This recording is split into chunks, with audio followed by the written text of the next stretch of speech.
সদ্য এসএসসি পাশ করার পর অনেকেই আমাকে মেসেজ করে একটা প্রশ্ন করছেন, ভাই আমি সিভিল ইঞ্জিনিয়ারিং এর উপর ডিপ্লোমা করতে চাই, সিভিল ডিপার্টমেন্ট কেমন, ভবিষ্যতে চাকরির সুযোগ আছে কি?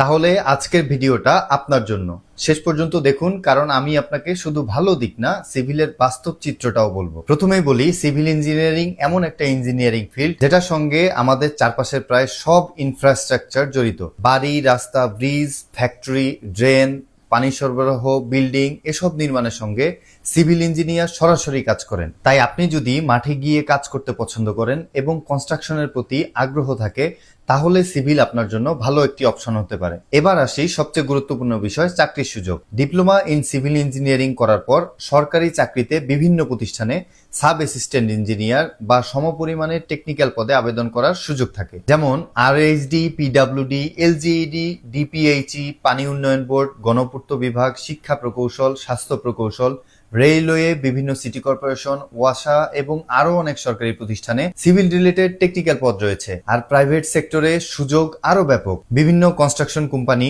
Real estate, industrial project, garments factory, road and bridge project, piling company, readymix concrete company, consultancy firm, অনেক জায়গাতেই সিভিল ডিপ্লোমা ইঞ্জিনিয়ারের প্রয়োজন হয়। আপনি site engineer, junior engineer, QA বা QC, quantity surveyor, billing engineer, estimator, surveyor বা planning related কাজেও career করতে পারেন। তবে এখানে একটি বিষয় খুব ভালোভাবে মনে রাখবেন, শুধু ডিপ্লোমা সার্টিফিকেট থাকলেই আপনি ভালো ইঞ্জিনিয়ার হয়ে যাবেন, এটা ভাবলে ভুল করবেন। সিভিল ইঞ্জিনিয়ারিং অনেকটাই প্র্যাকটিক্যাল ফিল্ড। আপনাকে ড্রয়িং বুঝতে হবে, অটোক্যাড জানতে হবে, quantity estimation, BOQ, rate analysis, surveying, RCC work, construction method, quantity control এবং এমএস এক্সেল এর মতো বিষয়গুলো হাতে কলমে শিখতে হবে। আর সাইটে গিয়ে শ্রমিক, কন্ট্রাক্টর এবং বিভিন্ন ধরনের কনস্ট্রাকশন ওয়ার্কের সঙ্গে সরাসরি কাজ করার মানসিকতাও থাকতে হবে। আর একটা চরম সত্যি কথা হলো, সিভিল ইঞ্জিনিয়ারিং এর জব সবসময় আরামদায়ক নয়।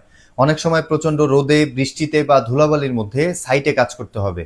ওয়ার্কিং আওয়ার অনেক সময় বেশিও হতে পারে। তাই আপনি যদি শুধু এসি রুমে বসে চাকরি করার চিন্তা করেন, তাহলে সিভিল হয়তো আপনার জন্য সুইটেবল ডিপার্টমেন্ট নাও হতে পারে।